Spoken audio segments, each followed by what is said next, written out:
congratulations, you finished your manuscript. And you think this might actually be good.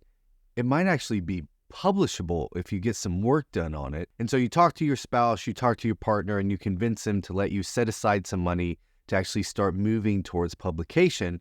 And the first batch of that money is going to go towards an editor. So you start Googling around, you ask in your writers groups, and you get some names of some good editors. And now you got to get them on the phone to see if they're actually a good fit.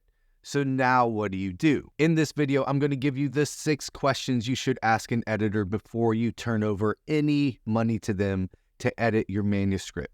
Because I'm going to tell you a secret. Are you ready? Are you listening? Most editors don't know what the they're doing. Even those people in those big buildings in New York City at those big time traditional publishers, they don't necessarily know what they're doing either.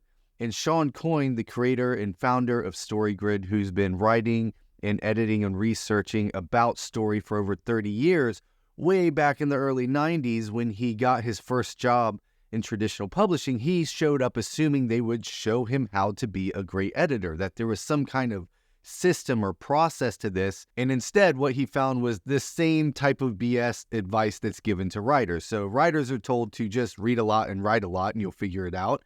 And for editors, it was read a lot and then we'll see if you're any good. And if not, we'll fire you. And if you are, you'll get promoted and you'll keep doing it.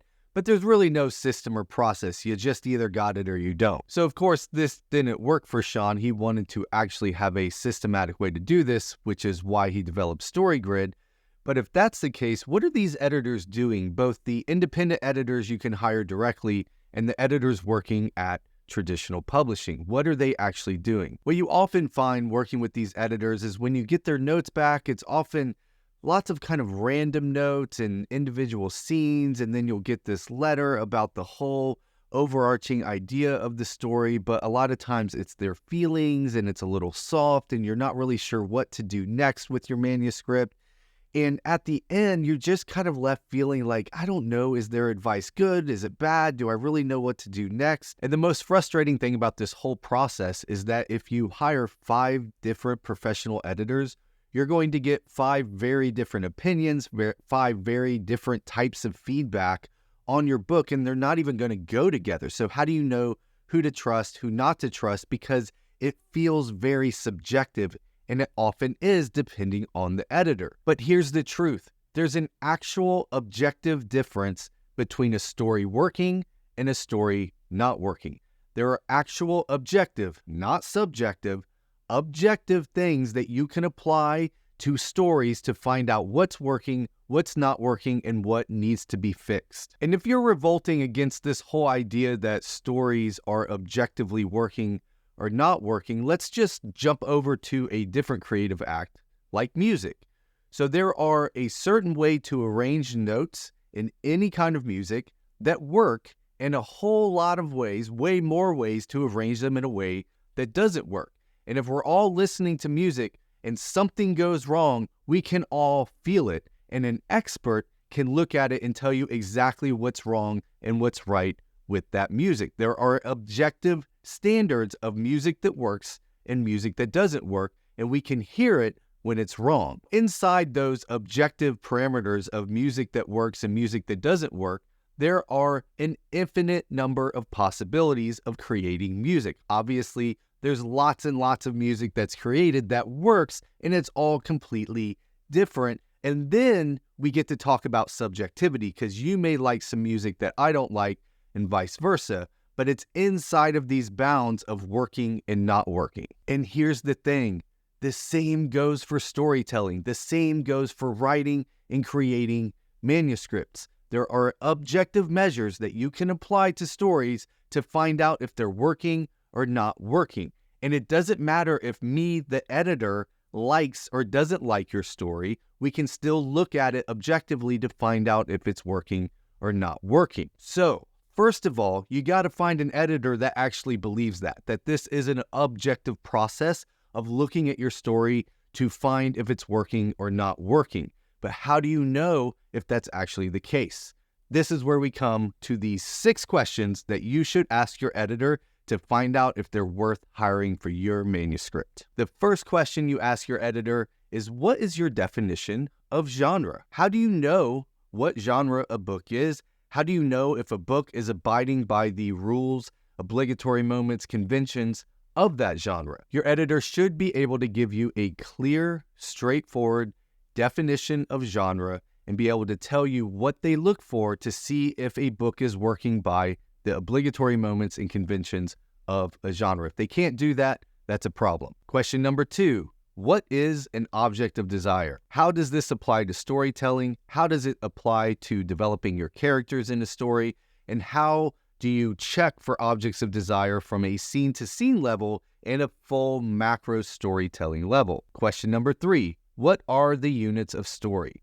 So there are different units of story, and you should be able to identify these and use them in your editing feedback. So they should be able to tell you what the different units of story is and how they look at those individually when they're editing a manuscript. Question number 4, what is the difference between showing and telling? This is one of those things we've all heard about. It's really hard to wrap your head around it as a writer. And so your editor should actually be able to tell you when they know something is showing and something is telling and what the difference is. Question number 5, what do you think is the best masterwork ever written and why? Now, of course, the right answer is, well, it depends, but they should have an answer. They should be able to talk about one of their favorite books, a masterwork that they look to as this is a perfect book, and then they should be able to tell you why. What is it about that book that sets it apart from all the other books in its genre? If they don't have an answer for this, that's a problem. And then finally, what is your step-by-step process for editing a manuscript? Too many editors have a random approach to giving feedback on a manuscript. If they do not have a step-by-step clear process they're putting your manuscript through and tools to analyze that manuscript and give you clear, concise, concrete feedback on both what's right, what's wrong, and then what you need to do to fix the things that are wrong, that's a problem. And they should be able to easily tell you what their step-by-step process, when you give them their manuscript, what are they going to do, in what order, and when can you expect to get that back from them? So this is just 6 questions that any editor worth their salt should be able to answer when you ask them these questions. So the next time you finish a manuscript and you want to find an editor to help you take it from where it is to even better and maybe even make it publishable, talk to a bunch of different editors and make sure they can give you clear, concise answers to these questions. If they can't, then move on and find somebody else. Now, of course, this is why we have StoryGrid certified editors that you can hire directly from storygrid.com/editing. These are all independent editors. They've gone through our process, but I don't make any money. StoryGrid doesn't make any money. If you hire them, we put them through an editing certification process so that you can trust you're getting a good editor and they'll be able to answer these questions. So maybe you're thinking you want to be an editor, or maybe you are currently an editor and you can't answer these questions. That's why we have our editor certification process. So you can go to storygrid.com/training and find out more about our editor certification process of how you can become a world-class editor and build a successful editing business. But either way, if you found this video helpful, make sure you click that like button, subscribe to the channel, and hit the bell so you get notified of all the future videos we come out with here on the channel. Also, we already have a lot of great videos, so make sure you go back through the archive and watch those. Also, for more resources, we have those available at storygrid.com. Make sure you go there, sign up for the newsletter. That's where we send out all the latest stuff that we're working on at StoryGrid. But as always, thanks for being a writer. Thanks for being a part of our community here at StoryGrid, and I'll see you next time.